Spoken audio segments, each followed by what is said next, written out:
Good morning students. इस बार आपके syllabus में कांतापुरा नावल है। तो सबसे पहले मैं आपको ये बताना चाह रही हूँ कि आपका जो question paper, final question paper है, वो किस तरह से आएगा। आपका जो फाइनल पेपर है वो आएगा 80 मार्क्स का और आपको 3 आवर्स जो है वो अलाउड होंगे। आपने पेपर की इस ढंग से तैयारी करनी है। सबसे पहले जो क्वेश्चन होगा वो है रेफरेंस टू द कॉन्टेक्स्ट। जैसे आप हिंदी में सप्रसंग व्याख्या करते हो कि प्रस्तुत पंक्तियां हमारी पाठ्य पुस्तक में से ली गई है, उसी तरह से इंग्लिश में भी इस नॉवल में से एक पैराग्राफ आपको दे दिया जाएगा जिसमें आपने शुरू में उसका कंटेक्स्ट लिखना, रेफरेंस टू द कॉन्टेक्स्ट। उसके बाद आपने क्या करनी है, एक्सप्लेनेशन। इस क्वेश्चन में आपको क्या मिलेगी, चॉइस मिलेगी। इसके मार्क्स 10 रहेंगे। फर्स्ट क्वेश्चन के मार्क्स 10 रहेंगे। सेकंड क्वेश्चन देखिएगा, read the passage given below and answer the question that follow. इसे हम कॉम्प्रिहेंशन पैसेज बोलते हैं। कॉम्प्रिहेंशन पैसेज वो होता है कि जिसमें पहले एक पैराग्राफ दिया जाता है followed by the questions. What you have to do is you have to read a question. First question आपने रीड करना है, उसके बाद उस पैराग्राफ में से आपने देखना है कि उसका आंसर कहां पर है। कॉम्प्रिहेंशन पैसेज इसलिए इसको कॉम्प्रिहेंशन पैसेज किया जाता है, ये देखने के लिए इसको बोला जाता है कॉम्प्रिहेंशन पैसेज कि आप इसको कितना अंडरस्टैंड करते हो। Comprehension means understanding. आपने क्या करना है, आपने इस पूरे पैराग्राफ को पढ़ना है। उसके बाद आपने क्या करना है, first, second, third, fourth, fifth इन क्वेश्चंस को पढ़ना है। इन क्वेश्चंस का आपने आंसर इस पैराग्राफ की मदद से देना है। तो फर्स्ट क्वेश्चन आपका था reference to the context. Second question आपका कौन सा हो गया, कॉम्प्रिहेंशन पैसेज। चलो हम थर्ड क्वेश्चन की तरफ चलते हैं। Answer any 5 of the given questions in about 30 words each. ये आपके आ गए हैं शॉर्ट आंसर टाइप क्वेश्चंस। इसमें आपने 30 वर्ड्स मीन्स 3 या 4 लाइंस में आपने क्या करना है, इसका आंसर देना है। सपोज हु इज बड़े खां, जैसे ये क्वेश्चन पूछ लिया, या what kind of life do widows lead in the context village. Second आपका कॉम्प्रिहेंशन, थर्ड आपका शॉर्ट आंसर टाइप क्वेश्चंस। चलो अब नेक्स्ट देखते हैं। दिस इज फोर्थ क्वेश्चन, ये आपका है long answer type question. Choice आएगी, चॉइस आपको तकरीबन सभी क्वेश्चंस में मिलेगी। फोर्थ क्वेश्चन देखिएगा, answer one of the questions in about 300 words. 300 words, तो ये है आपका long answer type question. Discuss Kanthapura as a novel of Indian freedom movement और write a note on the theme of the novel. Means आपको 2 questions दिए गए हैं, 2 questions में से आपने क्या करना है, कोई एक अटेम्प्ट करना है और इसके मार्क्स रहेंगे 10। Next question, question number 5। इसके 2 पार्ट्स हैं, पार्ट ए और part B. Transcribe any 5 of the given words and also mark primary stress. Transcription आप करते चले आ रहे हैं, पिछले 4 आपने सेमेस्टर्स में ट्रांसक्रिप्शन की है, फोनेटिक ट्रांसक्रिप्शन, ये वही सेम है, लेकिन इसमें और पहले वाले में क्या अंतर है, इस बार आपने क्या डालना है, प्राइमरी स्ट्रेस। स्ट्रेस का मतलब सपोज डिक्रीज, डिटेल, इसमें डिटेल में आ रहा है या डिक्रीज में आ रहा है, मीन स्ट्रेस कहाँ पे आ रहा है, डी पे आ रहा है या क्रीज पे आ रहा है, आपने ये देखना है। और आपको स्ट्रेस इस तरह से आपने क्या करना है, स्ट्रेस मार्क करना है। ये है 5th का ए पार्ट। 5th का बी पार्ट देखिएगा, mark intonation, falling and rising tones in any 5 sentences out of the given 7 sentences will be given to. हम सपोज जैसे बोलते हैं गुड मॉर्निंग, गुड मॉर्निंग, तो इसमें क्या है, गुड मॉर्निंग में क्या कर रही हूं मैं, नीचे की तरफ इसका जो स्ट्रेस है वो फॉलिंग है। Good morning, very good, very good. इस तरह से क्या है कि मीन्स आपने देखना है कि जो टोन है वो फॉलिंग है या राइजिंग है। ये आपको क्लास में जब ये टॉपिक हम करेंगे तो ये थोड़ा सा आपके लिए नया टॉपिक है, बाकी आप सबसे फेमिलियर है। The next is fill in the blanks with appropriate transitional words और फ्रेजेस। ये फिलअप्स हैं। आपको क्या मिलेगा, एक ब्लैंक मिलेगा और आपने क्या करना है, उसको फिल करना है। साथ में आपको चॉइसेस दी गई हैं, तो इन चॉइसेस में से आपने जैसे suppose the nurse must be very tired, she had no sleep last night, कि जो नर्स थी वो बहुत थकी हुई थी, इसलिए, या फिर बिकॉज, क्योंकि, या आफ्टर, के बाद में। तो आपने इन 3 वर्ड्स में से जो भी आपको प्रॉपर लग रहा है वो आपने क्या करना है, यहाँ पर फिल करना है। ये आपका ग्रामेटिकल पोर्शन है। Next is transform any 7 of the following sentences. आपने क्या किया है, आपने फर्स्ट सेमेस्टर में, सेकंड सेमेस्टर में या थर्ड सेमेस्टर में आपने 3 तरह के सेंटेंसेस पढ़े हुए हैं, simple sentences, complex sentences and compound sentences. So उसी को ही थोड़ा सा डिटेल में अब इस सेमेस्टर में, 5th सेमेस्टर में बताया गया है, जहां पर आपने क्या करना है, convert into compound. Means simple sentence दे दिया जाएगा, उसको कंपाउंड में चेंज या फिर आपने क्या करना है, मेजर टाइप्स ऑफ नॉवल। इसमें 2 चीज़ें हैं, मेजर टाइप्स ऑफ नॉवल्स और या फिर राइट शॉर्ट नोट्स ऑन। तो आपने इन दोनों में से कोई एक अटेम्प्ट करना है। एंड द लास्ट टेस्ट जो आप हमेशा से करते हैं, आए हैं, right a paragraph of about 200 words. 200 शब्दों में आपने क्या करना है, पैराग्राफ लिखना है। Population explosion, environmental pollution, importance of English, इन तीनों में से कोई एक टॉपिक आप ले लेंगे और उसको आपने क्या करना है, उस टॉपिक पर आपने 200 वर्ड्स में अपने व्यूज़ को एक्सप्रेस करना है। ये आपका 8 मार्क्स का है। इससे पहले वाला आपका था 5 मार्क्स का। तो इन टोटल आपके कितने क्वेश्चंस हो गए, आपके टोटल 7 क्वेश्चंस होंगे और वो 7 क्वेश्चंस कितने मार्क्स के होंगे, आपके 80 मार्क्स के होंगे। एक पैटर्न आपको बताना ज़रूरी होता है कुछ काम करने से पहले, ताकि आप अपनी तैयारी उसी तरह से रखें। अब आपको ये पता लग गया कि आपको एम्फेसिस इस पर ज़्यादा देना है, कौन सा क्वेश्चन जो है वो ज़्यादा मार्क्स का है। जो ज़्यादा मार्क्स का होगा तो उस पर आप ज़्यादा एम्फेसिस देंगे। जो कम मार्क का है उस पर आप, क्योंकि अब इसमें रेफरेंस टू द कॉन्टेक्स्ट है, कॉम्प्रिहेंशन है, फिर लॉन्ग आंसर टाइप क्वेश्चन है, तो ये सब जो है 10 मार्क्स के हैं, एक 15 मार्क्स का भी है। तो इस तरह से मुझे एक स्टाइल आपको बताना ज़रूरी था कि आप क्या, क्योंकि काफ़ी बार क्या होता है कि हम पूरा सिलेबस कर लेते हैं, हमें यही नहीं पता होता कि हमारा जो क्वेश्चन पेपर है वो किस तरह से आएगा। तो मैं आपको सबसे पहले मैं आपको ये वाला क्वेश्चन पहले भी भेज चुकी हूँ। कुछ स्टूडेंट्स ने कहा कि अगर आप इसको थोड़ा हिंदी में समझा दें तो हमें ज़्यादा अच्छे से, आसानी से समझ में आ जाएगा। तो मैं इस क्वेश्चन की आपको थोड़ा सा इजी करने के लिए हिंदी में मैं आपको समझा रही हूँ। राजा राव कांतापुरा, राजा राव का कांतापुरा, यानी कि कांतापुरा नावल जो है वो किसने लिखा है, राजा राव ने लिखा है। Raja Rao Kanthapura deals with the independence movement. Raja Rao का जो कांतापुरा नावल है deals with the independence movement. इसमें क्या है, जो आज़ादी का आंदोलन था, हमारा जो स्वतंत्रता आंदोलन था, ये इसमें उसकी चर्चा की गई है। यानी कि ये किससे संबंधित है, स्वतंत्रता संग्राम से संबंधित है। It is the story of how Gandhi ji struggle for independence from British rule. ये कहानी है, किसकी कहानी है, महात्मा गांधी की कहानी है।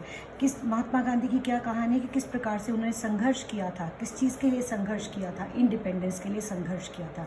इस कहानी में दर्शाया गया है कि किस प्रकार से महात्मा गांधी जी ने संघर्ष किया था, हमें क्या दिलवाने के लिए, आज़ादी दिलवाने के लिए। किससे दिलवाने के लिए, फ्रॉम ब्रिटिश रूल। ठीक है, अंग्रेज़ जो हम पे शासन करते थे, उस शासन से हमें मुक्ति दिलवाने के लिए, हमें आज़ादी दिलवाने के लिए कहानी है। स्वतंत्रता संग्राम की कहानी है, महात्मा गांधी जी की कहानी है, उनके संघर्ष की कहानी है। Came to a typical village Kantapura in South India. यह संघर्ष की जो चिंगारी है, संग्राम की जो चिंगारी है, किस प्रकार से एक खास गांव में, कांतापुरा में आया, जो कि कहाँ पर है, दक्षिण भारत में स्थित है। समझ आया कि कांतापुरा के द्वारा आपको इंडिपेंडेंस मूवमेंट के बारे में बताया गया है। कांतापुरा के द्वारा आपको महात्मा गांधी जी के संघर्ष के बारे में बताया गया है। कांतापुरा के द्वारा आपको अंग्रेज़ी शासन के बारे में बताया गया है। कांतापुरा के द्वारा हमें किस प्रकार से आज़ादी मिली, लोगों ने किस तरह से उसमें भागीदारी की, उन सब चीज़ों के बारे में बताया गया है। द ड्रामेटिक टेल, ये एक कहानी है, ये एक नाटकीय कहानी है, told by the old women. Kanthapura जो है वो एक कांतापुरा गांव के लोगों की कहानी है, और इस कहानी को किसने सुनाया है, एक बूढ़ी औरत जिसका नाम था अचक्का, उसने इस कहानी को सुनाया है। ठीक है, कांतापुरा की कहानी को अचक्का ने सुनाया है। The novel is divided into 19 chapters. इस नावल में 19 चैप्टर हैं, यानी कि 1, 2, 3, 4 ऐसे करके इसमें 19 चैप्टर्स हैं, और each chapter has different tale to tell. हर चैप्टर के अंदर एक अलग कहानी है। अचक्का ने जो कहानी सुनाई थी वो बहुत ही वंडरफुल है, बहुत ही अच्छी है। और ये हर चैप्टर के अंदर क्या है जो कहानी है, उस हर चैप्टर में एक कहानी है जो बताई गई है। And the stories are interlinked.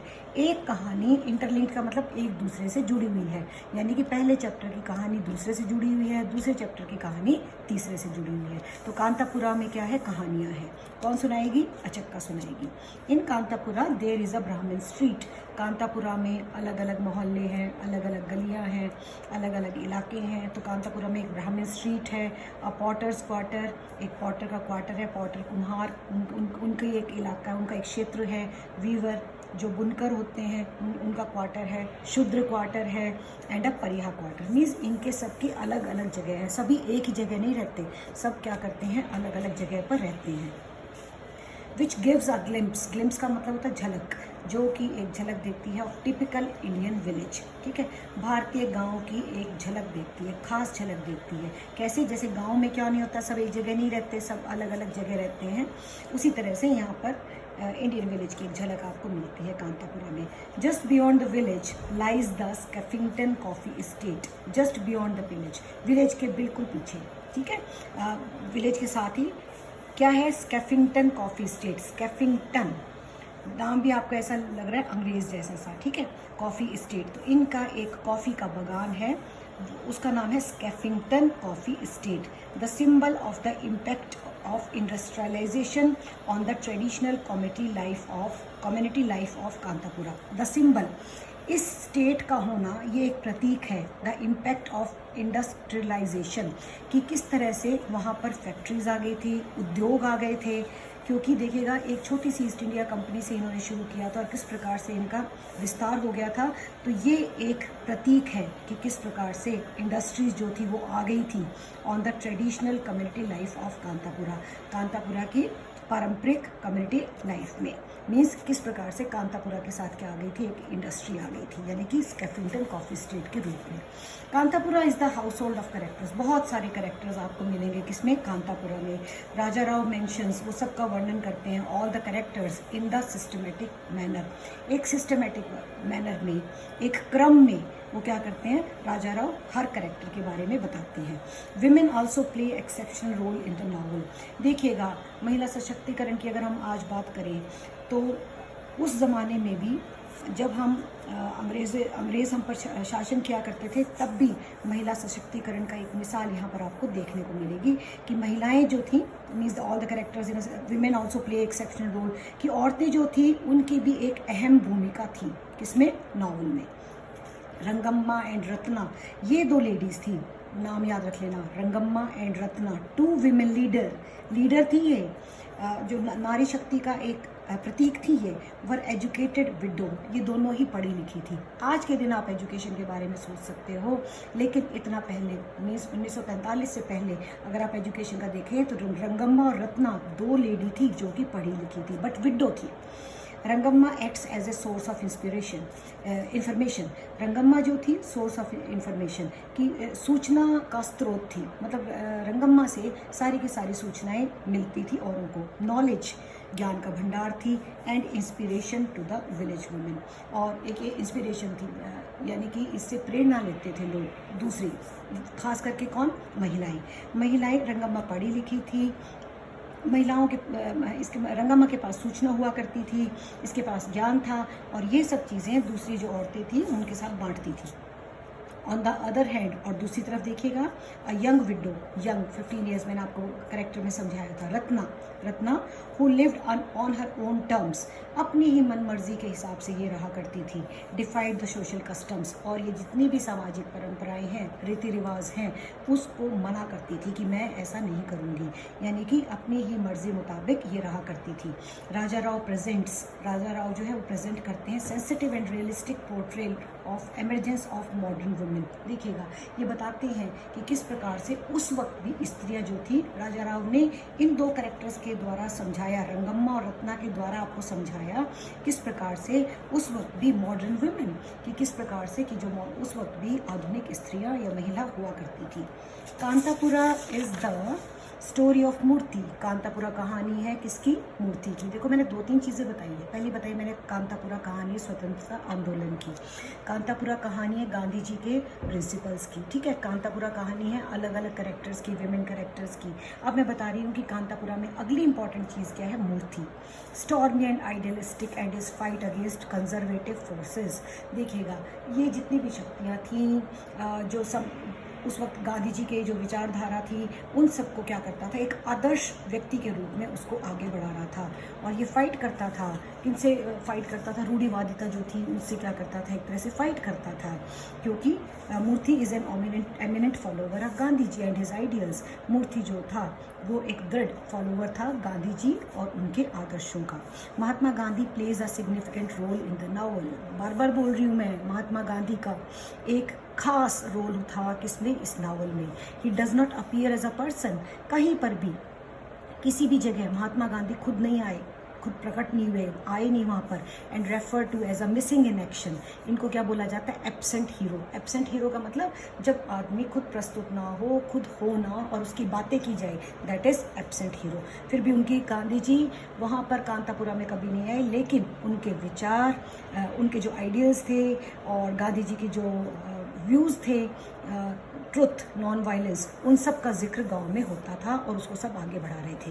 People have been influenced with Gandhi ji satyagraha. लोग जो थे वो प्रभावित थे किस चीज़ से? गांधी जी के सत्याग्रह से। The sense of unity is felt. The sense of ekta, एकता जो थी उसको महसूस किया जाता था। When they shout slogans like Vande Mataram, Inquilab Zindabad. एक तरह से जब भी हम इकट्ठे होकर और कि इस तरह का सा उच्चारण करते हैं वंदे मातरम, इनकलाब जिंदाबाद, तो एक देशभक्ति की जो एक फील है वो हमारे अंदर आ जाती है। तो वहाँ पर गांधी जी नहीं होते, लेकिन फिर भी क्या करते थे? इस तरह के स्लोगन्स वहाँ पर बोले जाते थे। Murthy the central figure of the novel. मैंने आपको बताया Murthy is the hero of the novel, Murthy is the central figure of the novel, is loved by many. सब मूर्ति को पसंद करते थे। इवन द परिहास, इवन जो लोग आस थी, परिहास थे, वो भी क्या करते थे? मूर्ति को पसंद करते थे। बट इट इज़ फाउंड, लेकिन ये पाया गया है दैट भट्ट, मनी लैंडर, आपने करेक्टर्स में याद किया होगा भट्ट के बारे में। मनी लैंडर जो क्या करता था? पैसों को ब्याज पर दिया करता था। ट्राइज टू एक्सकम्युनिकेट मूर्ति, उसने मूर्ति को जाति से बाहर निकाल दिया। एक्सकम्युनिकेट का मतलब जाति से बाहर निकाल देना। Because he mingles with the pariahs, क्योंकि वो मेल जोल रखा करता था किनके साथ? परिहास के साथ। एंड अनटचेबल्स, उन दिनों अनटचेबिलिटी एंड कास्ट सिस्टम थी, तो अनटचेबल्स उनके साथ भी वो क्या रखता था? मेल मिलाप रखता था। Bhatt character is complex in nature, बहुत ही उलझा हुआ सा करेक्टर है भट्ट का। As a Gandhian economic programme, Moorthy distributes charkhas among the village women. Gandhi ji का इकोनॉमिक प्रोग्राम, उन्होंने कहा था कि स्वदेशी अपनाओ और विदेशी चीज़ों को छोड़ो, और इसलिए क्या करते थे? इस प्रोग्राम को आगे बढ़ाने के लिए मूर्ति ने डिस्ट्रीब्यूट किया था चरखा अमंग द विलेज वीमेन, ठीक है। जो गांव की औरतें थी उनको चरखा देता था ताकि उसको काटे, सूत बनाए, उससे सूती वस्त्र बनाए और उसको अपनाए। And inspire them to spin, कि वो काटें, एंड वीव क्लोथ, और उससे क्या करें? अपने कपड़े बनाए। He ask people to boycott foreign clothes. अभी मैंने आपको बताया वेस्टर्न जो चीज़ें हैं उसको, जैसे फॉरेन क्लोथ्स जो हैं, हम उनको क्या करें? उसको छोड़ें और हम क्या करें? स्वदेशी अपनाएं। Raja Rao takes the reader deep into a village and the villagers way of thinking in his own style. Raja Rao ने क्या किया है? अपने ही स्टाइल में इस विलेज की कहानी बताई है। मूर्ति गाइडेड अदर्स, मूर्ति क्या करता था? औरों को गाइड करता था। And make them aware about, और लोगों को जागरूक करता था socio economic conditions. Socio economic conditions देख लीजिएगा। सोशो का मतलब होता है सामाजिक, इकोनॉमिक का मतलब होता है आर्थिक कंडीशंस ऑफ दैट टाइम। मूर्ति ने अवगत करवाया लोगों को कि हमारी सामाजिक स्थिति कैसी है, हमारी आर्थिक स्थिति कैसी है, किस प्रकार से अंग्रेज़ हम पर शासन कर रहे हैं, किस प्रकार से अंग्रेज़ों ने हमें गुलाम बना रखा है। It shows the time of ground realities. ये सब चीज़ें क्या बताती है? वास्तविकता को बताती है। अनटचेबिलिटी थी, छुआछूत था। अपर कास्ट अपने आप को बहुत ज़्यादा उच्च समझती थी, सर्वोच्च समझती थी। इनइक्वालिटी, असमानता थी। असमानता किसमें थी? अमीर और गरीब में असमानता थी, हाई और लो में असमानता थी।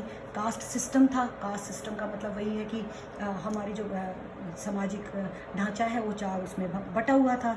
एंड एक्सप्लॉयटेशन ऑफ वुमेन, और औरतों का क्या हो रहा था, एक तरह से शोषण हो रहा था। एंड वर्किंग क्लास, और जो श्रमिक वर्ग था उसका भी शोषण हो रहा था। किस तरह से शोषण हो रहा था कि जैसे उनसे काम ज़्यादा लिया जाता था और उनको पगार जो थी वो क्या मिलती थी, कम मिलती थी। द ऑथर क्रिटिसाइजेस, जो लेखक है राजा राव हैं, क्रिटिसाइजेस आलोचना करते हैं द सोशल इनजस्टिस, कि सामाजिक रूप से न्याय नहीं मिल रहा है। With the powerful words and rips up, with the powerful words, बड़े ही जोरदार शब्दों में ये बताते हैं कि जो सामाजिक जो न्याय था वो नहीं मिल रहा था। And rips apart the hypocrisy of people, और एक तरह से सबको दिखाते हैं हिपोक्रेसी ऑफ द पीपल, कि लोग जो हैं वो किस तरह से ढोंगी हैं, यानी कि कहते कुछ है और करते कुछ है। Kanthapura is not a political novel, ये एक पॉलिटिकल नावल नहीं है, राजनीतिक नावल इसको नहीं कह सकते, though it assuredly deals with the politics. हाँ, इसमें पॉलिटिक्स का जिक्र किया गया है।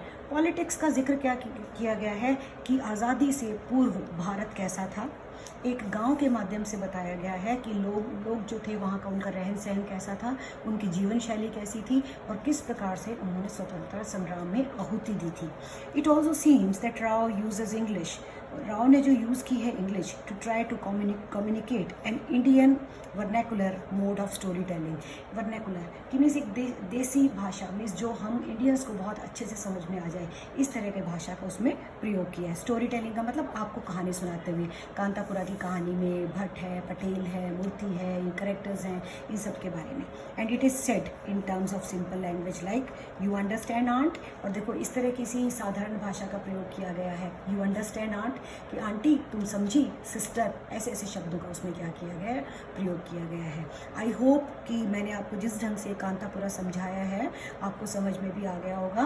और अब आपका जो टास्क है, जो आपका काम है, वो आपने ये करना है कि इस क्वेश्चन को याद करना है, क्योंकि इसमें पूरा का पूरा जो कांतापुरा है उसकी एक झलक आपको मिल जाती है। Thank you.